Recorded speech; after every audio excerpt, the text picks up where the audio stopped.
कृष्ण की वाणी। बच्चे, जो लोग तुम्हारे जिंदगी में जहर घोलने की कोशिश कर रहे हैं ना, उन सबको निकाल कर बाहर फेंक दूंगा मैं। चिंता मत करना, अभी बस कुछ दिनों की बात है, उसके बाद उन सबका खात्मा हो जाएगा मेरे बच्चे। तुम मेरी अदालत में खड़े हो, समझ रहे हो ना? तुम अपने कृष्ण की अदालत में हो, और कृष्ण की अदालत में हमेशा न्याय ही होता है मेरे बच्चे। मेरे बच्चों के साथ कभी कोई कुछ गलत नहीं कर सकता, कभी नहीं कर सकता मेरे बच्चे, कभी नहीं। और सुनो, जब भी तुम अकेले होते हो ना, तो छत पर जाया करो।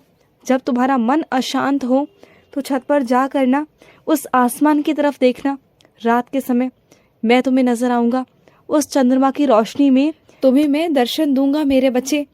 तुम्हें अपने होने का एहसास कराता रहता हूँ और आगे भी कराऊंगा।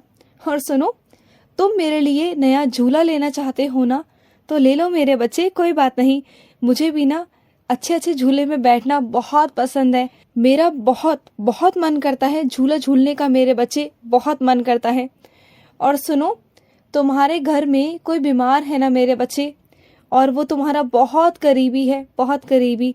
तुम उसके लिए मुझसे प्रार्थना करते हो ना, तो सुनो, जो उसके लिए सही होगा वही मैं कर दूंगा। तुम चिंता मत करना मेरे बच्चे, जो होगा अपने कृष्ण की मर्जी समझ लेना। जो भी होगा वो तुम्हारे और उनके भले के लिए होगा मेरे बच्चे।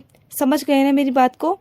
और सुनो, तुम्हारा कहीं पर काम अटक रहा था, देखो करवा दिया ना, और तुम्हारा इतना नुकसान भी नहीं होने दिया। बहुत कम में मैंने उसे खत्म करवा दिया मेरे बच्चे, बहुत कम में, वरना तुम्हारा बहुत ज़्यादा नुकसान हो सकता था। क्योंकि ना मुझे तुम्हें अभी आगे और बुलाना है।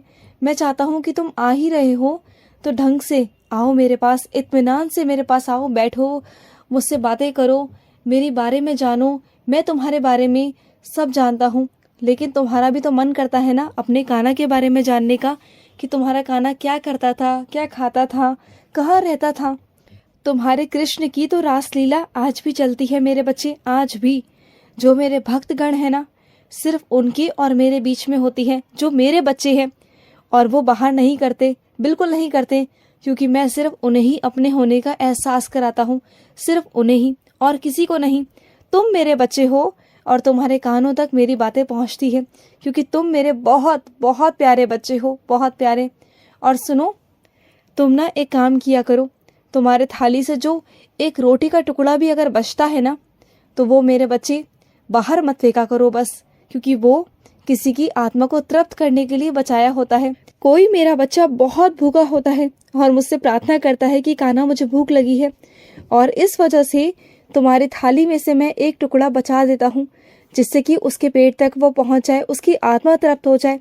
क्योंकि जैसे तुम मुझसे प्रार्थना करते हो ना, वैसे मुझसे पशु पक्षी भी, बेजुबान जानवर भी प्रार्थना करते हैं मन ही मन। तो उन रोटी के टुकड़ों को छोटा छोटा करके ना पशु को, पक्षी को, या किसी को दे दिया करो मेरे बच्चे। जो भी पशु हो या पक्षी हो मेरे बच्चे, छोटे छोटे टुकड़े कर कर पक्षियों को डाल दिया करो। तुम जानते हो, पक्षियाँ, चींटियाँ, ये सब खाती हैं मेरे बच्चे, और जब ये खाती है ना मेरे बच्चे, तो इनके अंदर से दुआएं निकलती हैं तुम्हारे लिए। कई बार ऐसा होता है ना, कई बार तुम्हारे काम नहीं बन रहे होते, लेकिन अचानक बन जाते हैं।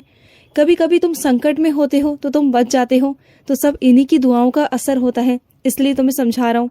समझ गए ना? और देखो, तुम्हारे घर में ऐसे बहुत सारे ताले हैं जिसकी चाबी नहीं है मेरे बच्चे, तो उन तालों को बाहर फेंक दो, क्योंकि वो नकारात्मकता की निशानी है मेरे बच्चे। जिनकी चाबियाँ नहीं हैं, उन तालों को तुम क्या करोगे रख रख कर? और बहुत सारी ऐसी भी चीज़ें हैं जिनका तुम इस्तेमाल नहीं करते, लेकिन फिर भी संभाल संभाल कर रखा हुआ है, तो इन सब चीज़ों को बाहर निकाल दो मेरे बच्चे। मैं तुम्हें किसी वहम में पड़ने को नहीं बोल रहा, लेकिन जो चीज़ें सही नहीं है घर के लिए, वो सही नहीं है मेरे बच्चे। वो तुम्हारे घर में जगह भी तो घेर रही है ना, ये बात भी तो समझो ना मेरे बच्चे। तो जो चीज़ जगह घेर रही है और काम की नहीं है ना, उन्हें बाहर निकाल दो मेरे बच्चे। जैसे तुम्हारे घर में पुराने जूते चप्पल हैं, कपड़े हैं, जो तुम उसे इस्तेमाल नहीं करते हो, उन्हें किसी को दे दो मेरे बच्चे। वो कोई बच्चा पहन लेगा, कोई इंसान पहन लेगा, कोई जूता चप्पल पहन लेगा। जो बच्चे नंगे पैर घूमते हैं, जिनके पास में एक चप्पल नहीं होती पाँव में, उनके पाँव में कांटे चुभते हैं, अगर तुम उनके पाँव के कांटों को बचाओगे ना, उन्हें चप्पल दान देकर, तुम्हारे पास जो चप्पल है, पुरानी चप्पलें, मैं नई लेने को नहीं कहता। मैं नहीं कहता कि तुम अपने पैसों का व्यर्थ करो या कुछ खर्चा करो, मैं नहीं कहता। लेकिन जिन चीज़ों का तुम इस्तेमाल नहीं करते हो वो चीज़ें तो तुम कर सकते हो ना, तो वही चीज़ें कर लिया करो। और सुनो, अपनी ज़िंदगी में ना पुस्तकें पढ़ने की आदत डालो मेरे बच्चे। तुम जितनी पुस्तकें पढ़ोगे ना उतना तुम्हें ज्ञान मिलेगा मेरे बच्चे, उतना तुम्हें समझ आएगी इस दुनिया को। क्योंकि कई बार ना हम जो चीज़ें समझ नहीं पाते, जो चीज़ें हमारे साथ होती नहीं हैं, वो चीज़ें हमें किताबी दुनिया से समझ में आती है। क्योंकि किताब हमारी मित्र होती है, हमारा दोस्त होती है मेरे बच्चे। और जैसे कि मैंने तुम्हें बताया कि हमेशा सकारात्मक रहा करो, तो किताबों से अगर दोस्ती करोगे तो सकारात्मकता तुम्हारे आसपास अपने आप आएगी। तुम्हें पता चलेगा कि कैसे हमें ज़िंदगी में रहना है, क्या करना है और ज़िंदगी क्या है। बहुत सारी चीज़ें ऐसी हैं मेरे बच्चे जिससे तुम्हें सकारात्मकता मिलती है। और सुनो, मेरा कोई बच्चा है जिसे भागवत गीता की बहुत ज़्यादा ज़रूरत है। अगर उसे दे सको, सक्षम हो, तो उसे देना ज़रूर मेरे बच्चे, ज़रूर देना। चाहे कुछ भी हो मेरे बच्चे, साल में एक बार मेरे बच्चे भागवत गीता का दान ज़रूर किया करो, भागवत गीता ज़रूर दिया करो मेरे बच्चे, ज़रूर। देखो, वक्त बुरा नहीं है मेरे बच्चे, ये वक्त बुरा नहीं है। अगर तुम इसे गौर से समझने की कोशिश करोगे ना तो वक्त बुरा नहीं है। बस तुम्हारी थोड़ी परीक्षाएं चल रही हैं मेरे बच्चे, उन परीक्षाओं में तुम्हें आगे बढ़ना है। मेरा हाथ पकड़ लो, आसान हो जाएंगी सारी परीक्षाएं। चिंता मत करो, अपने कृष्ण का हाथ पकड़ो, तुम्हारी सारी परीक्षाएं बहुत अच्छे से निकल जाएंगी और सब में तुम उत्तीर्ण ही रहोगे। चिंता मत करो, बस मन में कभी लालच मत लाना, कभी नहीं मेरे बच्चे। और कभी तुम्हारे मन में बेईमानी नहीं आनी चाहिए, कभी नहीं।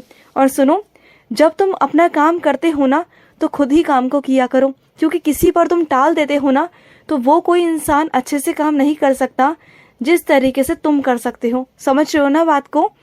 जिस काम को तुम अच्छे से कर सकते हो वो कोई और नहीं कर सकता।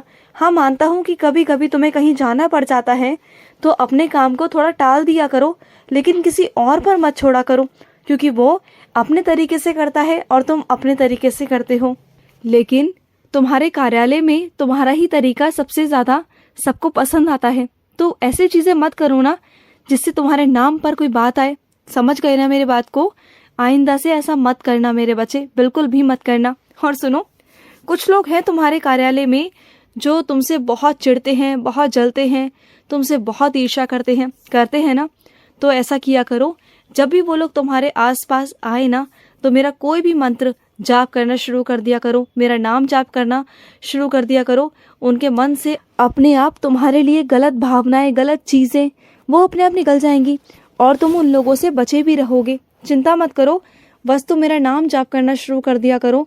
धीरे धीरे कर देखना वो लोग तुमसे ईर्ष्या करना बंद कर देंगे, और नहीं भी करेंगे ना तो वो लोग तुमसे दूर हो जाएंगे कैसे भी करके। तुम देख लेना, बस मेरे नाम जाप में वो शक्ति है ना जो असंभव है ना उसे भी संभव कर देती है मेरे बच्चे, ध्यान रखना।